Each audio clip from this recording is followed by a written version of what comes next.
It was a normal December evening. I was 19, just finishing my first semester of college, and I had taken a part-time job at a small convenience store in a quiet town in Wisconsin. I liked the job because it was easy, quiet, and nobody ever caused trouble. That night, the snow had started falling lightly, coating the empty parking lot in white. Everything seemed calm. Too calm, maybe. I was arranging cans on the shelves, listening to the low hum of the heater and the soft Christmas music playing from the old radio behind the counter. Outside, the streetlights flickered against the falling snow, casting long shadows across the pavement. I could see my breath every time I stepped closer to the cold glass door. It was ordinary. Nothing unusual at all. I remember checking the time. It was 7:15 p.m. My manager had left earlier, saying the night would be slow. That didn't bother me. I liked the quiet, the way the store smelled faintly of coffee and floor cleaner. I thought about grabbing a quick cup and settling in for the night. I wasn't worried about anything. Then I heard it. A faint sound, almost like a shuffle, coming from the front of the store. I froze, listening. The door hadn't chimed. It hadn't opened. Maybe it was a rat. Or maybe snow hitting the door. My heart beat a little faster, but I shrugged it off. Nobody would be out here in this cold at this hour. I went back to the shelves, trying to convince myself it was nothing. But something in the back of my mind wouldn't let go of the feeling that I wasn't alone. It was subtle at first, a fleeting sense that someone was watching me from the shadows near the aisles I hadn't reached yet. I glanced over my shoulder, and the store seemed empty. No customers, no coworkers, just the hum of the heater and the soft jingle of the radio. I tried to laugh at myself, thinking I was overreacting. I had seen enough crime shows to know what panic felt like, and this wasn't panic. It was something else, something quieter, but heavier. Something that made my stomach turn without me understanding why. I took a deep breath and walked toward the front counter. My hands brushed the cold metal of the cash register, and I noticed the door handle outside had a thin layer of frost. Nothing unusual. But then I caught a shadow moving along the frosted glass, small, quick, almost imperceptible. My mind told me it was probably a trick of the light or the snow outside, but my body told me it was wrong. I stood there, staring, feeling the hairs on my neck stand up. Something was out there. Something was waiting. And I had no idea how long it had been there, or what it wanted. That's when I realized that this ordinary December night, in this ordinary convenience store, wasn't going to be ordinary anymore. I had taken the job at the convenience store mostly for extra cash. It was a small place, just off the main highway, surrounded by empty fields and a few scattered houses. The kind of town where everyone knew everyone else, or at least thought they did.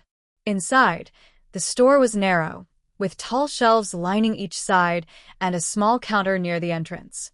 A single fluorescent light flickered above, casting a pale glow over the aisles.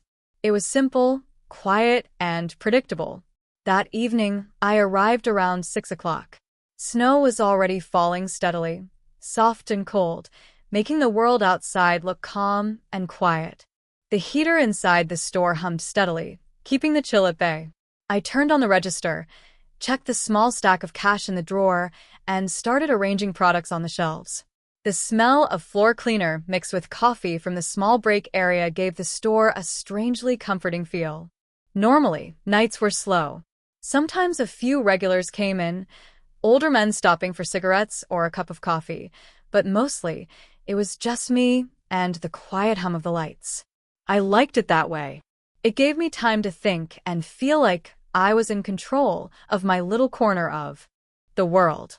Tonight, however, there was something in the air I couldn't place. It wasn't loud or dramatic, just a subtle tension that made me glance over my shoulder more than usual. My manager had left early, saying there wouldn't be many customers. He trusted me to handle the evening alone, and I didn't mind. I had done this shift a few times before and never had a problem. I was used to the routine. Sweep the floor, restock the shelves, check IDs if someone bought alcohol, and keep the place tidy. Everything was simple, predictable. Outside, the snow continued to fall, soft and silent, covering the empty parking lot in a blanket of white. The streetlights flickered against the falling snow, creating long, shifting shadows across the pavement. Inside, the store felt insulated from the world, warm and familiar, almost comforting. I could hear my own footsteps on the linoleum floor, the soft jingle of the doorbell when I stepped close to the entrance, the faint static of the radio playing Christmas music in the background. Everything seemed normal. I had my phone in my pocket, charging on the counter just in case, and I knew the police station wasn't far if anything ever went wrong. But I didn't think anything would. Nothing ever happened here. The only other person I spoke to was my friend Mark, who worked at a gas station a few miles down the road. He often joked that nothing exciting ever happened in our town, which was why I didn't expect anything unusual that night. For a while, everything stayed exactly as it should.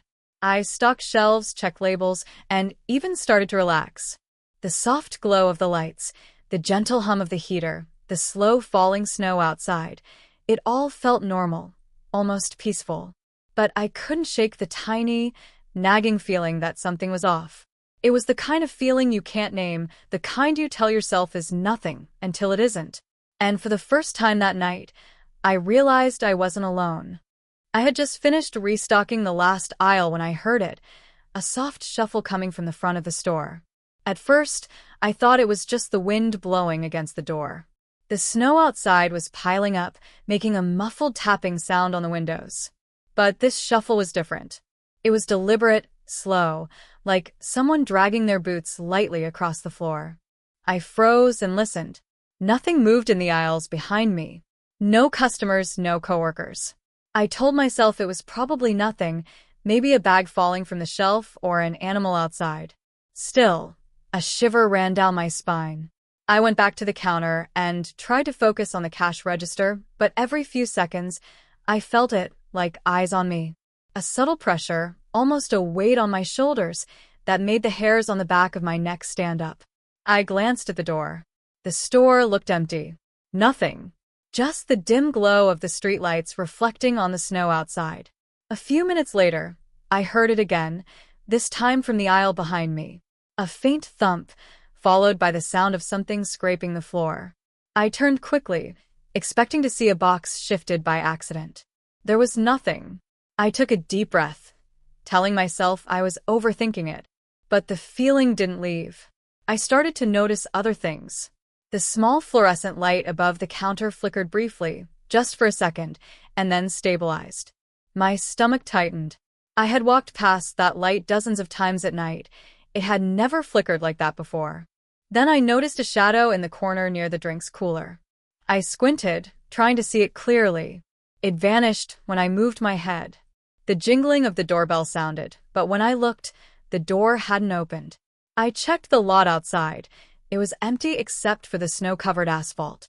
My heart started beating a little faster. I told myself it was probably nothing, but my voice sounded tense when I whispered it aloud. I went back to the shelves, trying to focus on organizing cans. But the faint shuffling sound continued intermittently. Each time I turned around, the store looked normal. No one was there. Yet I could feel it. Something moving just out of view, something I couldn't identify. I paused near the back aisle and heard another sound, breathing. Low, quiet, almost impossible to distinguish over the hum of the heater. I froze. My pulse spiked. I slowly turned toward the source. Empty. The aisles were clear, the shelves untouched. But the sound had been real. I knew it.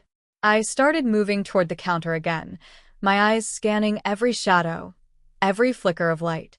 The store felt different now. Smaller, more enclosed, as if the walls themselves were pressing in. The faint jingles, the soft scrapes, the shifting shadows. It all felt deliberate. Someone or something was here. And I had no idea how long it had been watching. By that point, I wasn't just uneasy. I was alert, tense, aware of every creak in the floorboards, every distant sound outside. I knew something was wrong, but I couldn't put my finger on it. Something about the stillness of the night, the way the snow muted the world outside, made it feel like I was trapped in the store with a presence I couldn't see, and that presence was aware of me. By now, I wasn't just uneasy. I was starting to feel trapped. Every noise, every flicker of shadow made my heart jump. I'd stopped trying to organize the shelves. Instead, I stayed near the counter, keeping my eyes on the front door and the dim aisles beyond. The snow outside reflected just enough light to make the store feel bigger than it was, but the corners were dark and uninviting. Then I heard it again. Footsteps. Slow, deliberate, and coming closer. Not from the aisles I could see, but somewhere behind the shelves, in the shadows I couldn't reach. I froze mid-step, gripping the counter as the sound moved closer. Each step was measured. Quiet, but I could feel the weight behind it. I wasn't imagining it. Someone was in the store with me. I ducked slightly behind the counter and tried to calm myself. I told myself it had to be a customer who had slipped in without me noticing. But that didn't make sense. There was no jingling of the doorbell this time. The door hadn't opened. I felt my chest tighten as the footsteps stopped for a moment, just on the other side of the shelves, as if whoever it was knew I was watching. The heater hummed loudly. The radio continued playing, but they couldn't drown out the feeling of being watched. I turned slowly to scan the aisles. A tall shadow moved across the floor near the back of the store, too quick to be human, or maybe too careful. My stomach sank. Whoever it was, they weren't here to shop. I backed toward the door behind the counter. My fingers brushed the phone on the charging cord. I needed to call anyone, but I didn't want to move too fast. The shadow shifted again, closer this time, moving silently between the shelves, avoiding the light. My breathing became shallow. The calm, predictable world of the store was gone. I tried to rationalize it. Maybe it was a delivery worker, a lost driver, someone taking shelter from the cold. But the more I thought about it, the less sense it made. They weren't talking. They weren't moving naturally. Each small shuffle, each barely audible step, was deliberate, intentional. And they were coming closer to me. I crouched behind the counter, just barely peeking over the edge. The shadow moved to the middle aisle. I could see the outline of a person, a man, tall, broad shoulders, moving silently as if he knew the store better than I did. My heart raced. I tried to make myself invisible, to blend in with the shelves and shadows. I realized, with a sickening certainty, that I wasn't going to get a warning or a chance to prepare. This wasn't an accident. He was hunting the space I occupied, testing the boundaries, waiting for me to make a mistake. Every instinct in my body screamed to run, to lock myself somewhere, but I didn't know where to go without drawing attention. Then I heard it again, breathing low, just behind the shelf I had been standing near seconds before. Close. Too close. I had a clear sense that he could see me, and worse, he could feel that I knew he was there. I wasn't safe. Not anywhere in the store. Not for a single second. I could hear him moving closer. Each step was deliberate, quiet, but I could feel the vibrations through the floorboards. My heart pounded so hard I thought he might hear it. I stayed crouched behind the counter, trying not to breathe too loudly. The shadow moved along the middle aisle again, and I caught a glimpse of him. A tall man in a heavy coat, face mostly hidden under a hood, eyes glinting in the dim light. Panic hit me. I knew I couldn't stay there. I had to get out. My phone was on the counter, just inches away. I inched my hand toward it, trying to stay out of sight. The man froze suddenly, like he knew I was moving. My stomach dropped. Then he took a step closer. I grabbed the phone and dialed 911, whispering the address as quietly as I could. The operator's calm voice sounded distant, almost muffled in my ears. I had to do more than just call. I had to get away. I sprinted toward the back door, my phone still clutched in one hand. The man shifted, and I saw him moving toward the front counter. My legs burned. My breath came in short gasps. I could hear him following me, the soft scrape of his boots against the floor growing louder. The back door was cold and covered in snow, but I yanked it open and stumbled into the lot. Snow crunched under my feet as I ran toward the main road, glancing back. He was standing at the doorway now, just watching me. I could see his hooded face, expression unreadable, but I knew he was assessing me, thinking, planning. I ran faster, slipping slightly on the snow. The 911 operator told me to stay on the line, to find a safe place. I ducked behind a large dumpster near the edge of the lot, my chest heaving, trying to slow my breathing. I peeked around the corner. The store was quiet again. Too quiet. I could barely make out the dark outline of the man standing inside, looking out through the frosted glass. Minutes felt like hours. Then I heard the distant sound of sirens. I stayed crouched until the lights of the police car swept across the lot. I ran toward them, waving my arms. The officers jumped out and yelled for me to stay back. They went inside. The man was gone. The store was empty. No sign of him, except for the footprints I hadn't seen before, moving from the shelves toward the back exit. My stomach sank. He had been there, and somehow he had vanished before the police could reach him. I was trembling as they checked me over, asking questions, trying to calm me down. I kept looking back at the store. The lights were on, the heater humming, the radio playing softly, but it didn't feel safe anymore. Nothing inside that store felt safe. Even as I sat in the patrol car, wrapped in a blanket, I couldn't shake the image of him watching, waiting, calculating. I had escaped, yes, but I couldn't stop thinking about how close I had come. How he had known exactly where I was, and how easily it could have ended differently. I didn't know who he was. I didn't know what he wanted. And I couldn't stop wondering if he had learned something about me that night. Something that meant he wasn't done. I thought it was over. The police had arrived, the man was gone, and I was wrapped in a blanket in the patrol car, trying to calm my shaking hands. But the officers weren't as relaxed as I was. Something about the way they were speaking, their cautious glances toward the store, made my stomach tighten again. "Did you notice anything unusual about him?" one of the officers asked. I described what I had seen: tall, hooded, quiet, careful. They exchanged a look, the kind that made you realize they already knew something I didn't. Then one officer pulled me aside, showing me a small notebook he had taken from the back of the store. My heart skipped a beat. He opened it carefully, flipping through pages filled with names, addresses, and dates. And then my own name jumped out at me, written in neat, precise handwriting. I stared at it, trying to make sense of it. How did he? Why? I asked, my voice barely audible. "He's been watching you," the officer said, voice low. "Not just you. He's been following people in the area for months. Stores, homes, even schools. He writes down everything he sees. He picks targets, studies routines, and he's patient. Very patient." I felt my knees weaken. All those shadows, all the footsteps I had heard, they hadn't been random. They had been planned. Every step, every pause, every flicker of movement was deliberate. He knew the store better than I did. He had been inside before I even started that night. The officer added something that made my stomach turn. He hides in places we wouldn't expect. Under shelves, in storage rooms, behind counters. Sometimes he waits for hours without moving. He's smart, careful, dangerous. I thought back to the faint breathing I had heard, the soft shuffle behind the shelves, the shadow that moved without making a sound. It wasn't just fear or imagination. He had been there, right in the store, watching me, maybe even planning what to do if I left the counter. I had never been alone, not really. The most chilling part? I realized the footprints outside, the ones I had barely noticed in my panic, didn't lead directly away from the store. They looped, vanished behind a dumpster, and reappeared near the lot's side door. He had never left.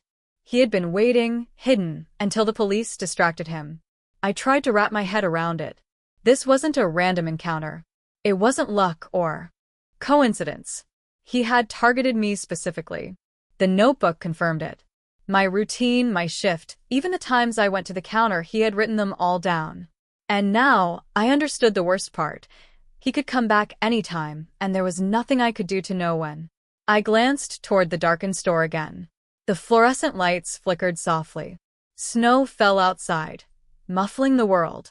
The heater hummed, the radio played, and yet the knowledge of him, the careful, patient, hidden watcher, made every normal sound feel threatening. I realized then that escaping that night hadn't ended anything. It had only begun. Even after that night, life didn't return to normal. The officers told me the man had vanished without a trace. The notebook was catalogued as evidence, but they admitted they didn't know who he really was, or if he had a pattern beyond what was recorded. I went home, tried to sleep, but the quiet of my apartment felt heavier, darker. Every creak, every faint sound of wind against the window made me jump. Days passed, but the feeling didn't fade. Sometimes, when I walked down a quiet street or entered a small store, I felt it again. The sensation that someone was watching, studying, waiting. I tried to rationalize it, paranoia, the aftermath of a terrifying night. But deep down, I knew it wasn't just fear. Something had been there. Something had followed me. A week later, I returned to the convenience store for my shift. The heater hummed, the fluorescent lights flickered faintly, and the snow outside created long shadows across the lot. Everything looked normal. Too normal. I scanned the aisles, half expecting to see him crouched behind a stack of boxes or slipping between the shelves. Nothing. Yet my heart pounded like it had that night. I noticed the door handle. Frosted over, just like before. But this time, a faint mark was etched in the frost, small, almost imperceptible, like a finger had brushed it recently. My stomach dropped. I stared at it, my mind racing. The police hadn't found him. They didn't know where he was. And now, it seemed, he might still be here. That night, I started keeping the back door locked at all times, even when the store was empty. I checked the parking lot constantly, scanning shadows, listening for footsteps. Every small noise made me tense. Footsteps crunching in the snow outside, a branch scraping against the window, the distant hum of a passing car. Each sound felt deliberate, as if someone was testing me, waiting for me to relax. I tried to distract myself during my shifts. I focused on stocking shelves, sweeping floors, and keeping the radio on. But I couldn't escape the thought that he might be watching, learning, or planning. And the notebook confirmed it. He had been patient, careful, observant. If he hadn't been caught that night, there was no reason to believe he wouldn't come back. Or worse, he could already be somewhere nearby, invisible, waiting for the right moment. Sometimes, late at night, I swear I can feel it. The subtle pressure of eyes following me, the faint movement out of the corner of my vision. I tell myself I'm imagining it, but I know I'm not. Something real, something patient, and something dangerous exists. I just don't know when it will strike again, or if I'll even notice before it does. The police never solved the case. My name remains in that notebook, along with dozens of others. And every time I pass an empty store or walk alone in the snow, I feel that same cold, creeping presence I felt that night. I still don't know who he really is. And sometimes, when I least expect it, I catch a glimpse of a dark figure in the shadows, standing just out of reach, watching. He's still out there,